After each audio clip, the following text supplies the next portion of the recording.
Democratic Party fractures in government shutdown fight, with anger running high. Washington, AP. The Democratic Party was fracturing Friday as a torrent of frustration and anger was unleashed at Senate Democrats, led by Senator Chuck Schumer, who faced what they saw as an awful choice: shut the government down or consent to a Republican funding bill that allows President Donald Trump to continue slashing the federal government. After Schumer announced that he would reluctantly support the bill, he bore the brunt of that anger, including a protest at his office, calls from progressives that he be primaried in 2028 and suggestions that the Democratic Party would soon be looking for new leaders. 9 other members of the Democratic caucus, a contingent of mostly swing state and retiring senators, eventually joined Schumer in voting to advance the Republican funding proposal, providing crucial support to bring it to a final vote. It passed late Friday with Senators Jeanne Shaheen of New Hampshire and Angus King of Maine voting with Republicans in favor. Since their election losses, Democrats have been hunkered against a barrage of Trump's early actions in office, locked out of legislative power and left searching for a plan to regain political momentum. But as Schumer let pass one of the rare moments when the party might regain leverage in Washington, the Democratic Party erupted in a moment of anger that had been building for months. Many in the party felt the New York Democrat was not showing sufficient fight, arguing that a government shutdown would have forced Trump and Republicans to the negotiating table. Yet for Schumer, who has led Senate Democrats since Trump took office in 2016, the choice ultimately came down to preventing a shutdown that he believed would only hand Trump more power and leave his party with the blame for disruptions to government services. A shutdown would allow DOJ to shift into overdrive, Schumer warned on the Senate floor Friday, referring to the Department of Government Efficiency effort led by Elon Musk. Schumer voted no on the final vote for the funding bill, which only needed a simple majority to pass. Nonetheless, House Democrats released a stream of angry statements and social media posts aimed at Schumer. Democratic Representative Troy Carter of Louisiana shared a photo of Trump and Schumer engaged in conversation with the caption, "A picture is worth 1,000 words." Even in the Senate, hardly any Democrats were speaking up in support of Schumer's strategy Friday. It was a remarkable turn for the longtime Democratic leader, leaving him standing practically alone.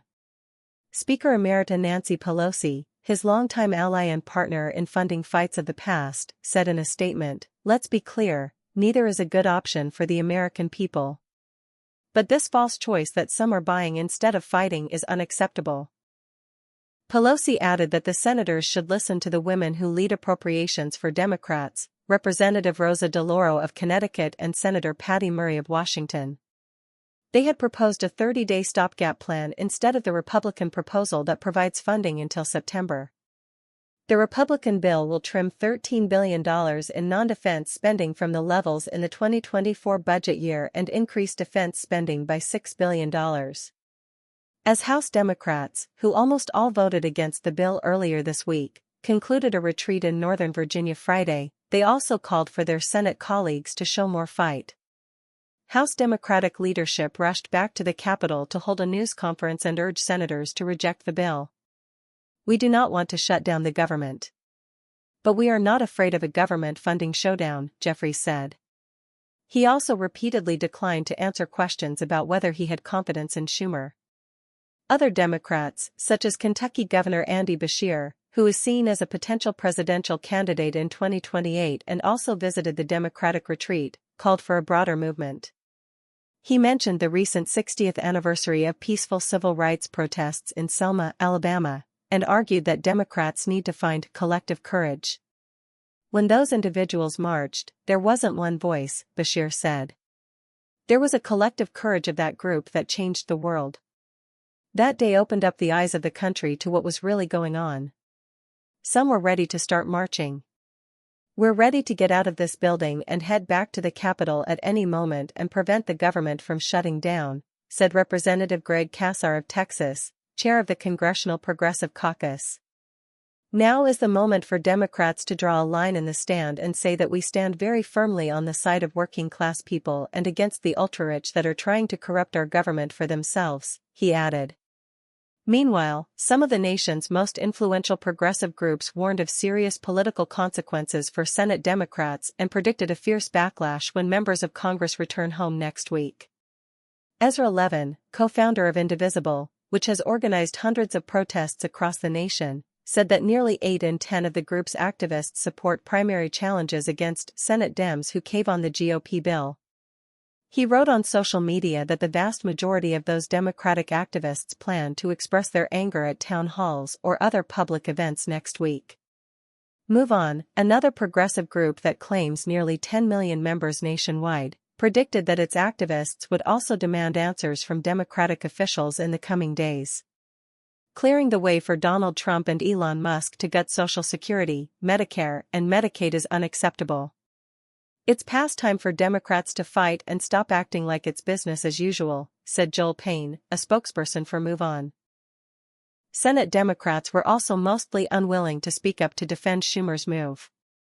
Senator Raphael Warnock, a Georgia Democrat, even suggested that the party should be looking for new leaders in the coming years. "I think come 26, 28, we'll get some new leadership," he said. His office later said Warnock was answering the question broadly.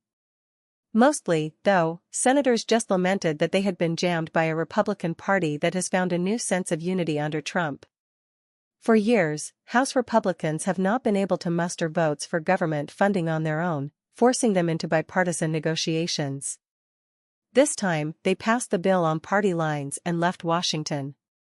"We're stuck with two bad choices presented by a unified Republican front," said Senator Mark Warner, a Virginia Democrat. He voted against the bill, yet said of Schumer's decision, "These are tough, tough calls."